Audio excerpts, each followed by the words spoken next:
Yeah, there's no audio. We haven't. We just have it on the mic stand right now. And we're waiting for the photos. Yeah, no problem. We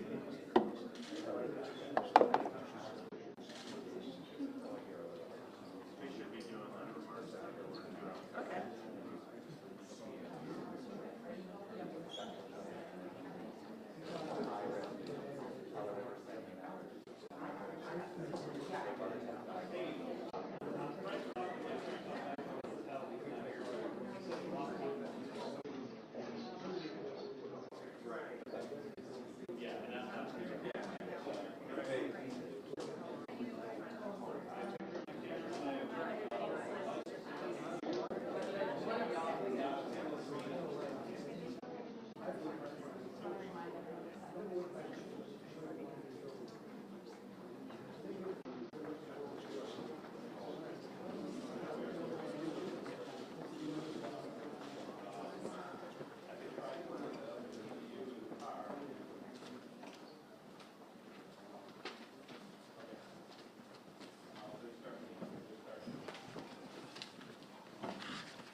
Good afternoon, everyone. We're going to go ahead and get started. Thank you all for being here. Before I start, though, I'll let you know up front that the family's attorneys are here. They're present. They will not be taking any questions here during the press conference in this room, in this space. We ask that you please be mindful of that. They'll be immediately available outside to answer any questions at the conclusion of the press conference. My name is Michael Miller.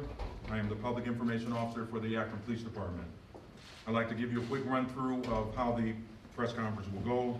You'll be hearing from 3 speakers today: Akron Mayor Dan Horrigan, Deputy Mayor of Intergovernmental Affairs Margot Somerville, and Akron Police Chief Stephen Mylett.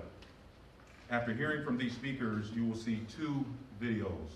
I'll say up front, at the start of the second video, for approximately 30 seconds, you'll hear no audio.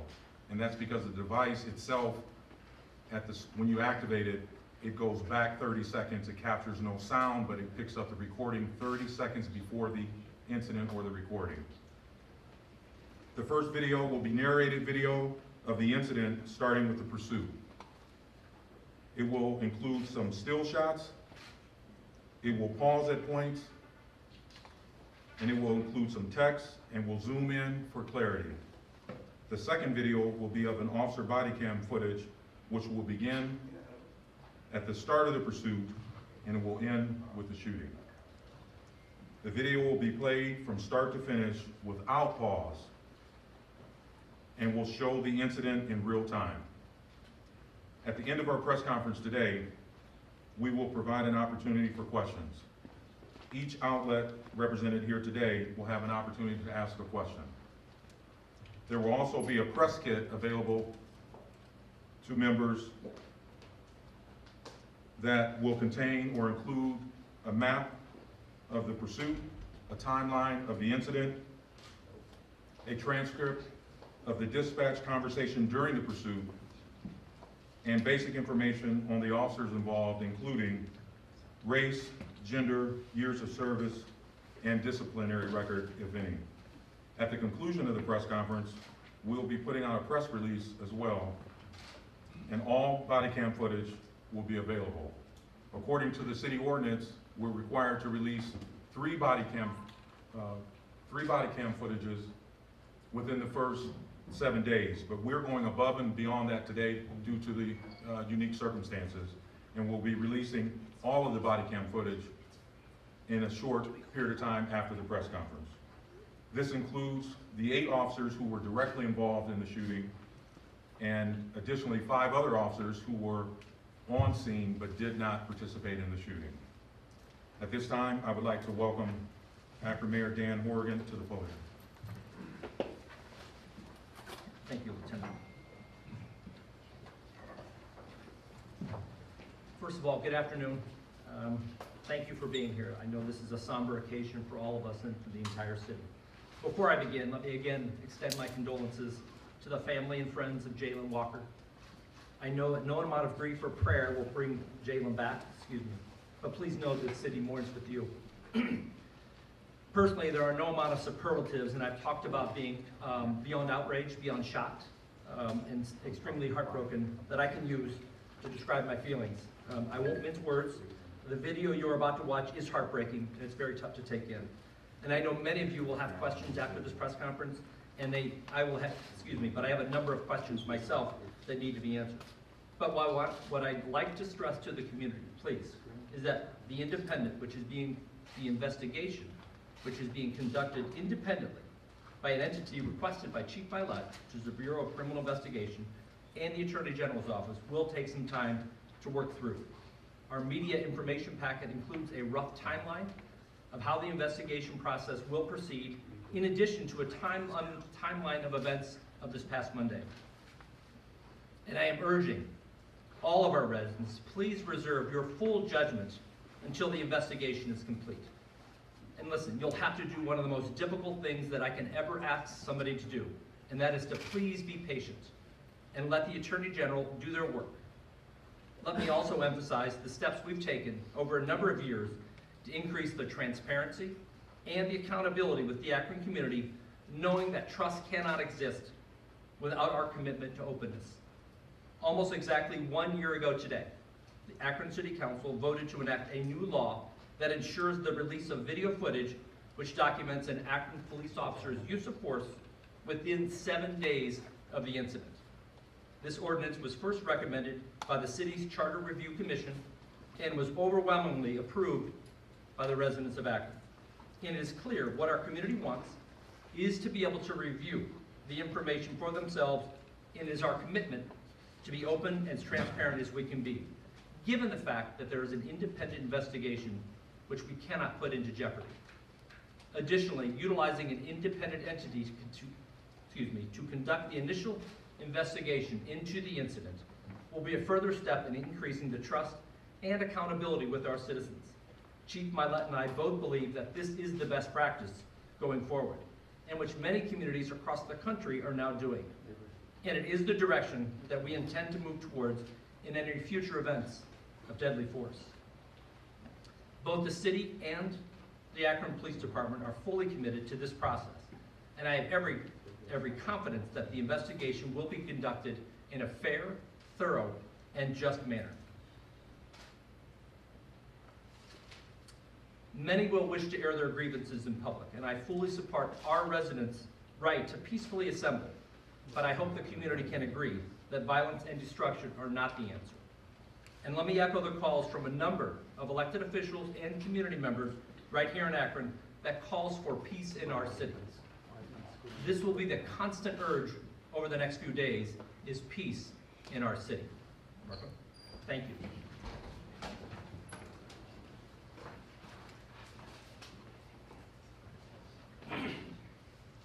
Good afternoon, and first and foremost, I would like to give my condolences to the loved ones of Jayland Walker.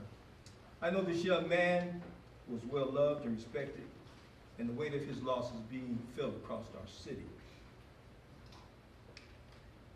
Some years ago, when I decided to get involved in public service, public life, I had served as president of the Akron branch of the NAACP, and I decided I would run for office. One of my concerns was the Akron Police Department, some issues that they've had. One of the problems was like taking complaints and how they were handled. So as my time from leaving the NAACP presidency and then moving to the city of Akron, eventually becoming the council president, and now I'm senior advisor to the mayor, I have worked on a number of issues to try to strengthen the relationship between the police and the community. One was, first of all, hiring an outside independent police auditor, which we have in place, Mr. Phil Young. The auditor is supposed to look at trends in the police department. He looks at where we need to do training. He looks at if arrests were not handled the right way. We handle those all internally. And that has been a great start for us in this community. The other thing that has helped us also in this community, we do have body cameras for the officers. And the fact that we have that, that's why we're here today. We'll be able to look at the footage. The main thing we also should always look at too is the fact that we have this new ordinance that it had to be released in 7 days. The mayor could have did an executive order, but we did not do that. We took it to the Charter Review Commission. Council President is here, Marco Somerville, Professor Bill Rich from University of Akron Law School, who chaired that committee, came with the idea, along with the mayor, to put it in the charter. So now, when there is a police shooting, the police department or the chief can't say, I'm not releasing it. The mayor can't say, I'm not releasing it. It has to be released. And then the voters voted on it. Over 90% of the voters voted on that. And that is a huge thing that I don't think you'll find any other place in the country who's done that. As my many years of public service, I have never understood why police would handle their own investigation. And when it comes into police-involved shootings, that has never sit right with me in this community. And now, since we have a new chief and the mayor, they've gotten together and they have asked for outside help in investigating this case. This is huge. This is definitely not business as usual. This move for this investigation to have an outside entity ensures that it'll be the fairest, most unbiased review of the facts, and that's the right decision at the right time. We also have with us today some of our residents who are here, some of the members of the faith-based community, some citizens who've been involved in the community here for this press conference, and we appreciate them being here too. Having this footage released today is a good step in the right direction. Make no mistake, what you will see in this footage is extremely upsetting. From here, we need to look at our process to get us to the next steps. An independent investigation at the state level will further that process. I know there's anger that when people see this video, it will cause them to become sickened as I was. I have a son, could have been my son. And quite frankly, our community has a right to voice their concerns and to protest. And we would ask them to do that. But what we would ask them to do, as the family has asked them to do, it's okay to protest, but we would also ask them to do it in a peaceful manner. We have asked for this type of transparency. Now we're getting into the investigation that we want. We have to be patient and allow the investigation to run its course. And remember, we're all in this together.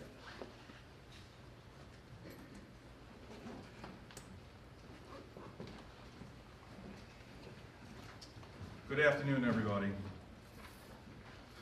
I want to first echo the sentiments that were expressed by Mayor Horrigan and Deputy Mayor Somerville. I also want to express my deepest sympathies to Jayland's family. I cannot imagine the sense of loss, the pain that they're going through right now. As Marco mentioned, you know, in his personal life, my youngest is 25 years of age as well. And I cannot imagine what life would be like without my son. So again, Mrs. Walker, Jada, I'm very sorry for your loss. But I want to personally thank you. I want to personally thank you for the way in which you have been dealing with this situation. You have asked for peace in an environment that is ripe for aggression and violence. You have asked for trust and let this process move forward. If Jayland reflects the character of this family, which I continually heard that he did, you raised a good son. And again, my deepest condolences and sympathies. On Monday morning, officers of the Akron Police Department were involved in an officer-involved shooting. In a few moments, you will be seeing two videos that will address what led up to the shooting. When I was sworn in as Chief of Police 10 months ago, I began moving the police department in a direction to have outside independent investigations when officers are involved in a shooting. So on Monday morning, I formally requested the Ohio Bureau of Criminal Investigations to investigate this shooting. Some of the benefits of having an independent investigation include increased perceptions of credibility of the findings, increased transparency. The public tends to trust the results and fairness of the investigation, and quite frankly, this has become best practice in my profession. Joining us today is Mr. Joe Morbitzer, who is the Superintendent of the Ohio Bureau of Criminal Investigations. Mr. Morbitzer, I want to thank you for being here today, and I also want to thank you for your willingness to take this investigation on. At the conclusion of viewing the two videos, I will share a few comments and open up the press conference for questions. Please keep in mind that as you ask your questions, Mayor Horrigan and I may not be able to answer your question. First and foremost, we may not have the information. Secondly, we don't want to do anything that directly impacts the credibility and independency of this investigation. So we are going to both be mindful of how we respond. Since I just arrived here in Ohio 10 months ago, there may be questions that you ask that I will defer to our city's chief prosecutor, Mr. Craig Morgan, or Deputy Chief Police Chief Brian Harding. At this time, we're going to play the first video, which Lieutenant Miller described to you. We hope this video will provide further context and details to the incident. Lieutenant Miller.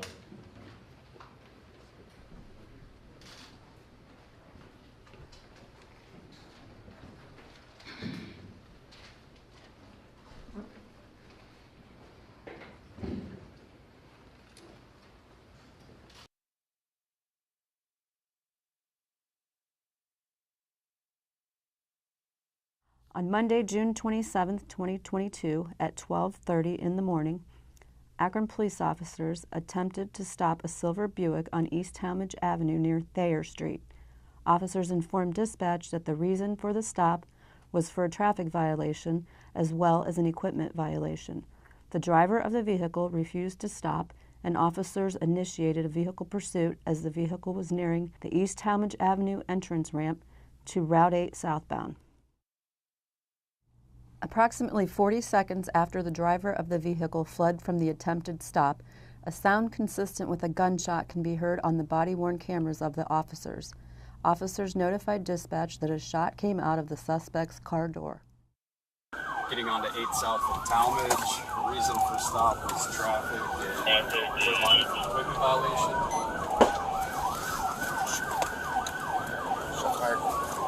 All cars. And effect. 21 shots fired. That vehicle just had a shot come out of its door. At the time of the sound, a flash of light can be seen along the driver's side of the suspect vehicle.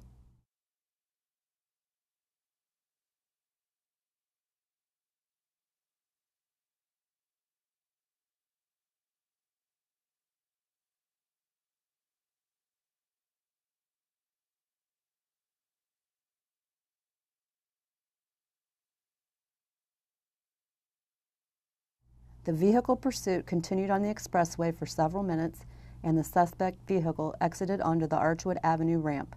The pursuit proceeded through several city streets until he neared the intersection of East Wilbeth Road and Claremont Street. At that point, the driver slowed down and exited through the passenger side door of the moving vehicle wearing a ski mask.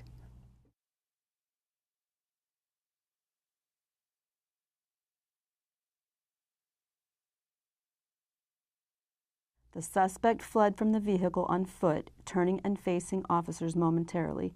He continued to run, evading arrest. Officers attempted to safely take the suspect into custody by deploying their tasers.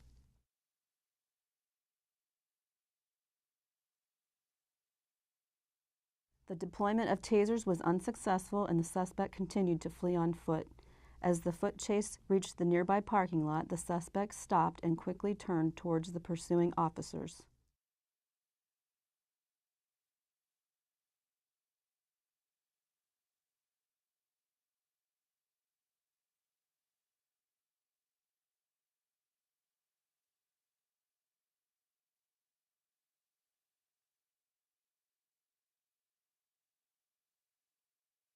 Officers reacted by discharging their firearms, striking the suspect. Under visual inspection of the suspect's vehicle, a handgun, a loaded magazine for a handgun, and what appears to be a gold wedding ring were observed in plain view on the driver's seat.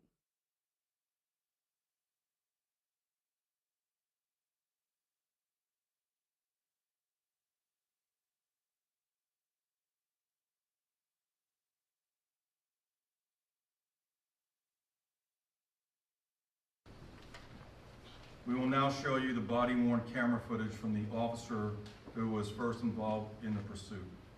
The video will start at the beginning of the pursuit and will end with the shooting of Mr. Jayland Walker. I want to offer caution for everyone that is watching that this video may be disturbing to some viewers, to many viewers, as it contains graphic images and language. For many reasons, it is difficult to watch. At the request of the Walker family, we have blurred Mr. Walker's body in the shooting event. Lieutenant?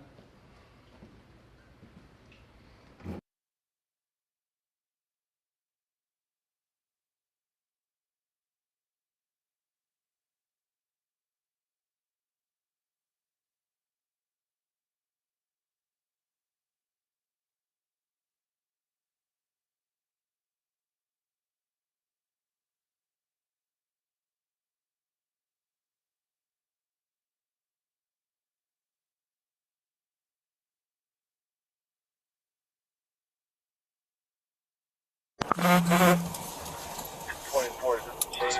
Horrigan, fire line, please. 24A for making a chase. 24, we're east on Talmadge, approaching Route 8 South, signaling to go 8 South. Speeds are 30. Getting onto 8 South from Talmadge. Reason for stop was traffic and equipment violation.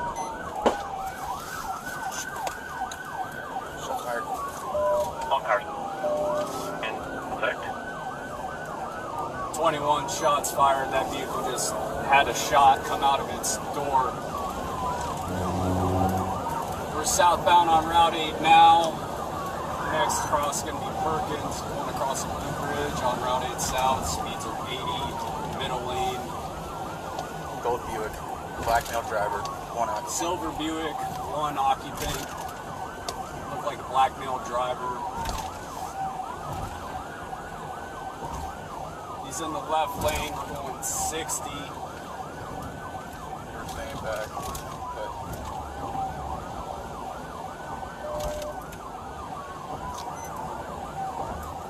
24, we're okay. With the notes, the driver appeared to have been He pulled out a. grabbing something and a shot came out through his door. He's definitely We're 8 shot out. South, just passing Perkins.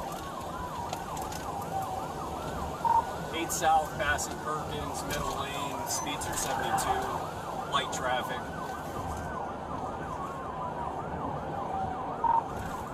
8 South, passing exit 1A, speed 77, no traffic at this point. Car 1 on secondary.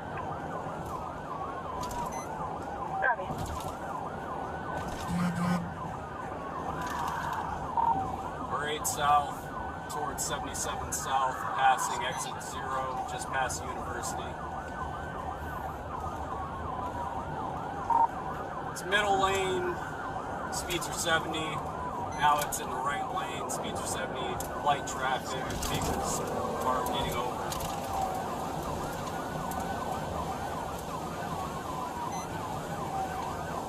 Continuing 8 South, speeds are 78. Light traffic. Vehicle's about 100 yards in front of us. Continuing 77 South, just past the interchange. Car 4, requesting to join. I have 3 units in front of me.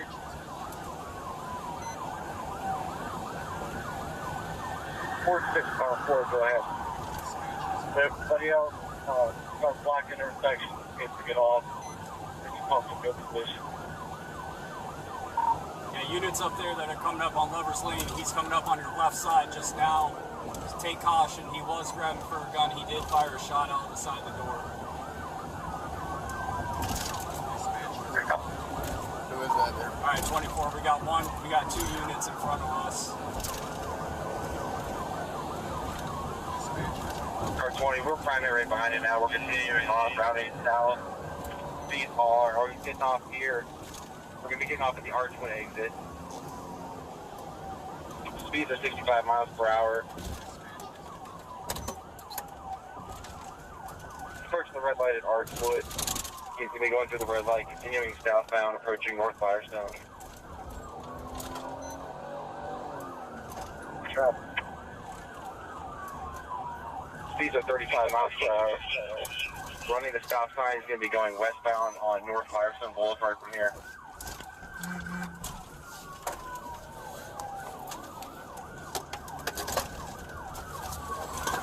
He's going to go southbound on Neptune. Speeds are 30 miles per hour. There's no traffic on this road. Running the stop sign at Reed. He's going westbound on Reed from here. Area, watch out for each other. Grab the intersection.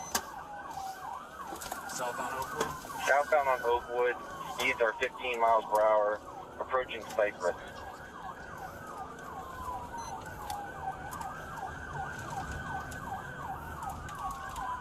Gonna be going westbound on Cypress.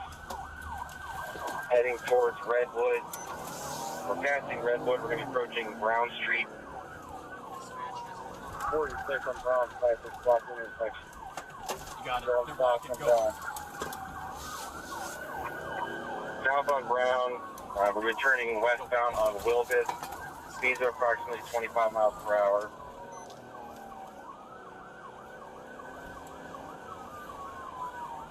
Still westbound on Wilbit. We're passing Glen Mount. Speeds are 55 miles per hour.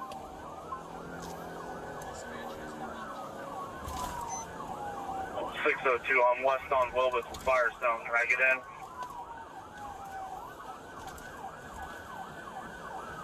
We're still westbound on Wilbit. We're passing Evergreen. We're heading towards Maine. Looks like we have some units up ahead at the intersection of Maine.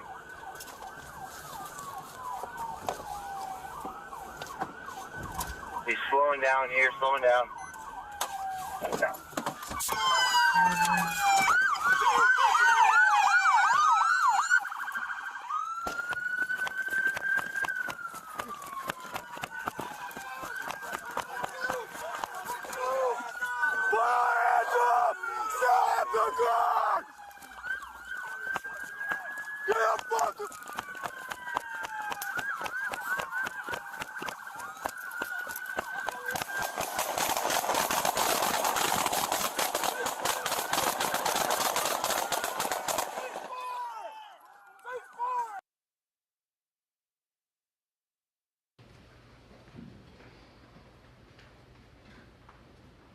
I could ask our community members to please stand with me for just 1 second. Chief, you want to go?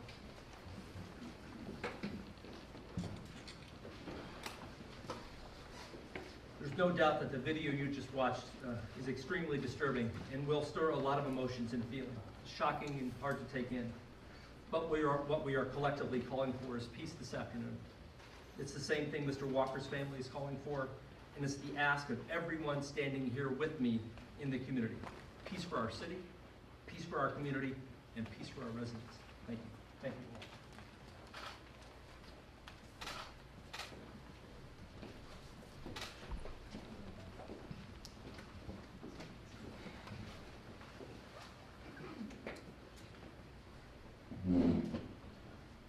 I understand the public's demand for information now. I understand that. I have questions that I want answered now. However, I echo the Walker's family's request for patience. We keep going back to the Walker family. They're requesting patience, peace, and to allow the process to run its course. Since Monday morning, information about this shooting has been disseminated through various outlets. I would encourage people to wait for BCI to conclude their investigation, submit their investigation to the Attorney General's office, and then the grand jury. The damage of spreading misinformation can cause irreparable harm. So before we receive BCI's final report, I would like to get some facts stated because I've seen a lot of misinformation circulated. As you've already heard, there were 8 officers who were directly involved in the shooting. All officers have been placed on paid administrative leave as per department policy, and which is routine when officers involved in a deadly force situation. That's standard across the nation. We do not know the exact number of rounds that were fired. Again, this is something that BCI will discover in their examination of evidence. However, based on the video, I anticipate that number to be high. A lot of rounds were fired. And I will not be surprised if the number at the end of the investigation is consistent with the number that has been circulating in the media. But right now, we just don't know. While BCI needs to confirm the number of times Mr. Walker was shot, the ME's report indicates over 60 wounds to Mr. Walker's body. However, they are still working to determine entrance and exit wounds, and this investigation on their end will take time. It will take time for them to determine how many times Mr. Walker was actually shot. And that work to make that determination is the responsibility of the medical examiner. As you could see in the video, there was a gun recovered from Mr. Walker's vehicle. At the time of the shooting, he was unarmed. Lastly, after the shooting ends, Akron police officers went to Mr. Walker and diligently provided first aid to save his life. One officer on a body cam footage can be heard saying he still has a pulse. As the officers were getting ready to put him into a police car to get him as quickly as possible to the hospital, Akron fire medics arrived on scene. They took over aid, and unfortunately, Mr. Walker tragically passed at the scene. Okay, Lieutenant, I'm going to turn it over to you, and we'll start with Q&A.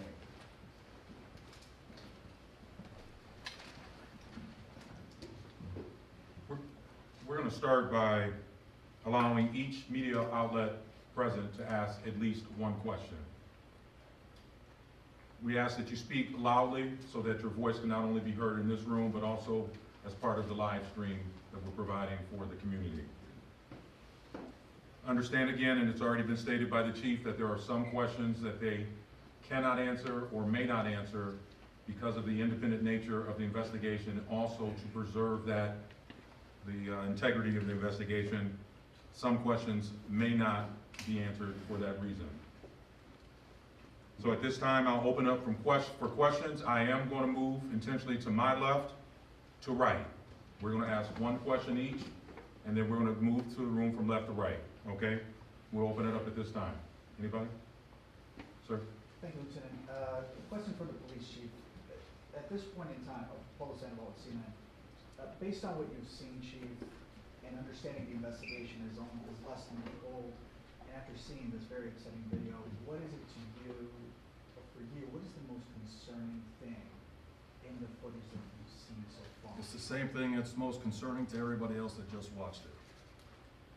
I'm going to say this. When an officer makes the most critical decision in his or her life as a police officer, doesn't matter where in the country this happens, when they make that most critical decision to point their firearm at another human being and pull the trigger, they've got to be ready to explain why they did what they did. They need to be able to articulate what specific threats they were facing, and that goes for every round that goes down the barrel of their gun. And they need to be held to account. Right now, as you pointed out, we're in the early stages of the investigation. The officers have not been able to provide a statement yet. I am reserving any sort of judgment until we hear from them. Just last night, I spoke with the union president, and he told me that the officers are fully cooperating with the investigation. Chief, I have a question. Hang. Go ahead. Chief, the attorney for the family, Bobby DiCello, says that he spoke with you and you told him and you told members of the legal team and members of the family that based on your viewing of the video that you had not seen evidence that Jayland Walker did anything threatening that precipitated the gunfire. Your response to that? So I've watched this video more times than I cared to, but I've watched it at least 40 times. When you see it in real time, it's very hard to distinguish what Mr. Walker is doing. In the still photos, there's a picture that appears to all of us that Mr. Walker is going down to his waist area. There is a photograph that appears Mr. Walker was turning towards the officer, and there is a picture that captures a forward motion of his arm.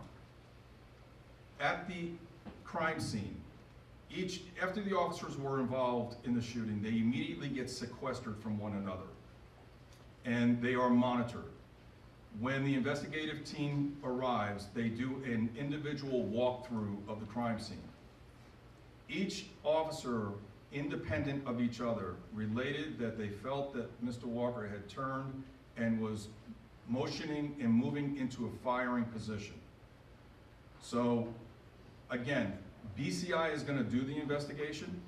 I'm not prejudging it, and I'll leave it there. Chief, please. Yes, sir.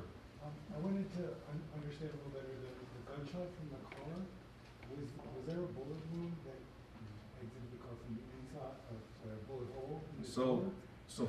Go ahead, I'm sorry. I'm sorry, the other part is, was the gun found with the magazine removed in this car? Yes, the way in which that picture depicted where the gun was located and the way and the manner in which it was placed, officers are approaching the car on their body-worn camera, and it's capturing it as they are approaching.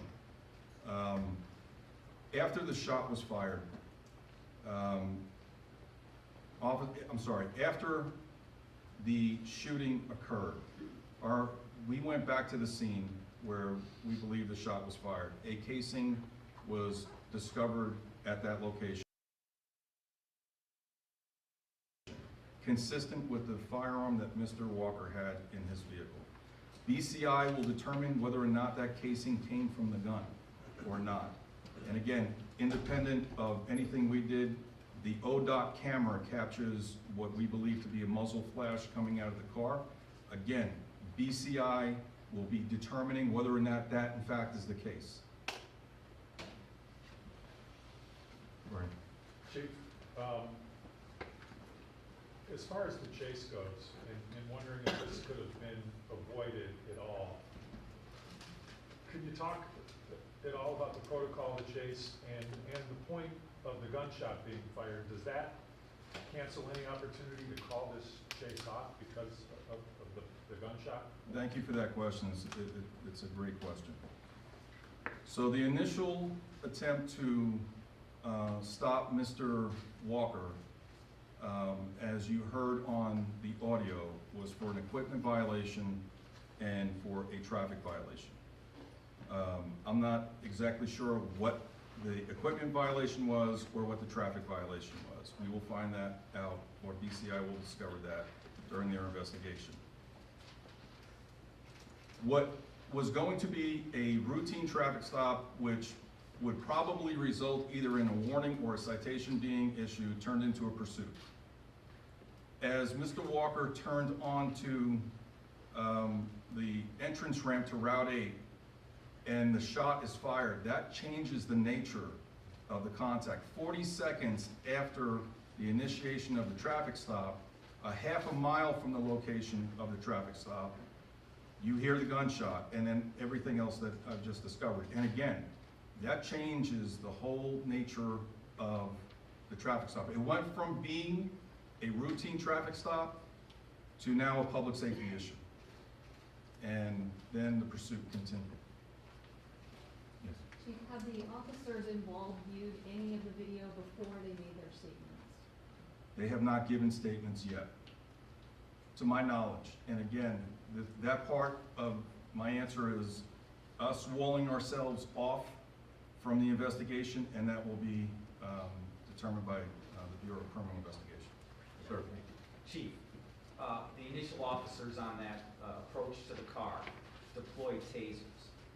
Can we read into that? Does that mean they didn't see it as a lethal threat? What were they seeing that they chose to grab a taser versus their firearm?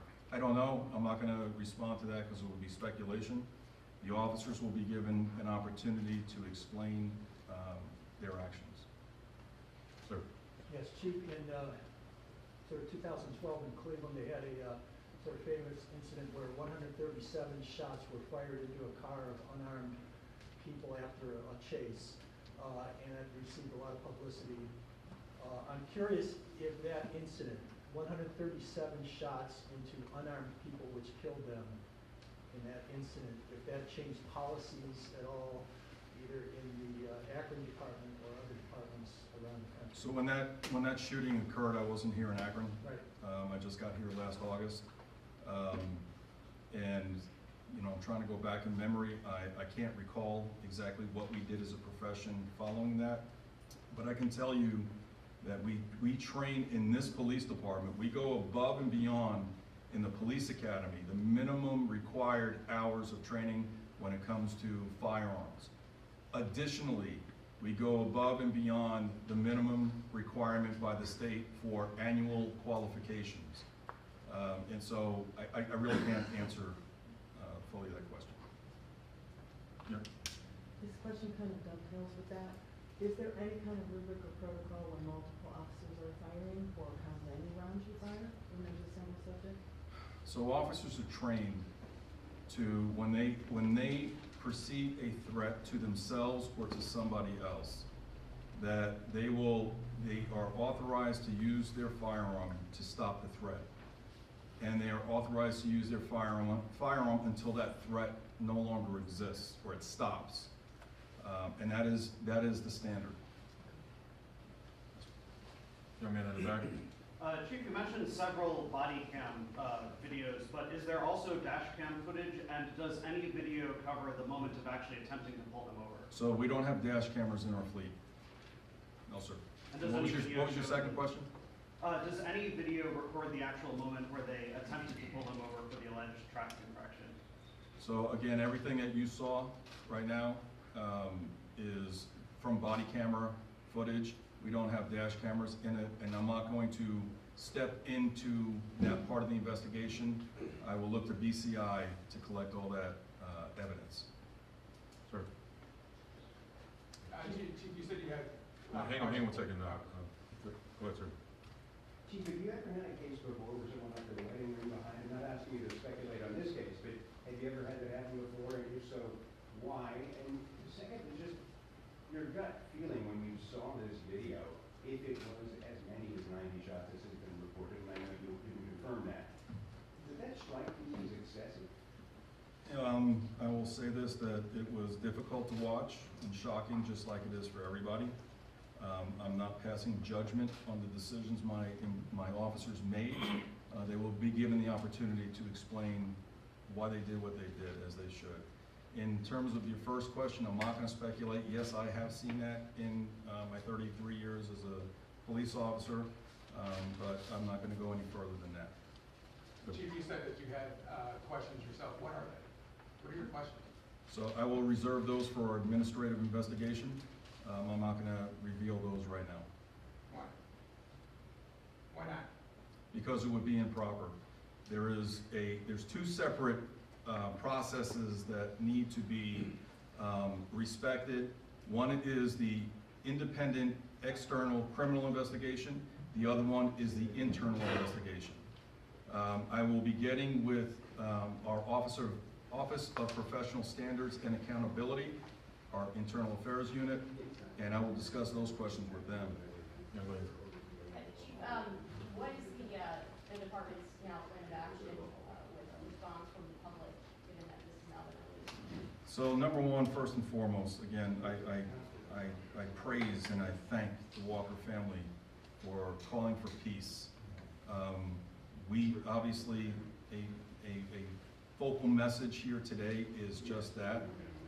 We have developed an operations plan to manage and to provide safe space in this city for people to peacefully protest. And in case that it turns to a situation where it's no longer peaceful, we have an operations plan in place for that as well, and I'm not going to discuss any of the details with that. Anyone else on this side that I haven't already called on? Do they have a question before we shift the other direction? All right, go ahead, Doug. The video ends at the deadly shooting to the garage of Bulls. Can you describe or explain the decision not to show anything afterward? What is protocol for securing somebody after that shooting, and what was done? Was he handcuffed? Go a little more detail about the care that was given afterwards. So the video footage will demonstrate a sergeant asking who fired. Officers who fired raised their hand, and they were immediately sequestered. Other body camera footage will show officers immediately going to Mr. Walker's aid to provide life-saving aid. And then it's just managing the crime scene. At the conclusion of this press conference, we will be sending out, in compliance with our ordinance, all video footage that is mandated by the ordinance.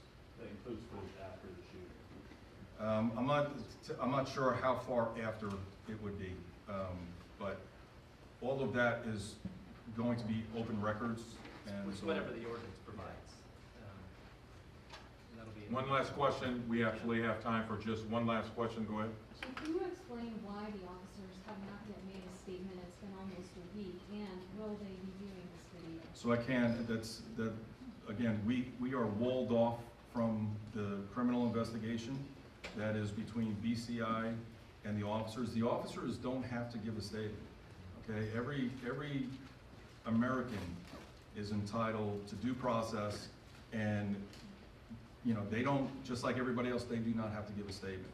My understanding from the union president is they are going to fully cooperate with this investigation. Okay, that concludes the press conference. At this time, there will be no additional questions, individual interviews. Hang on real quick. You guys, welcome. There'll be no, absolutely.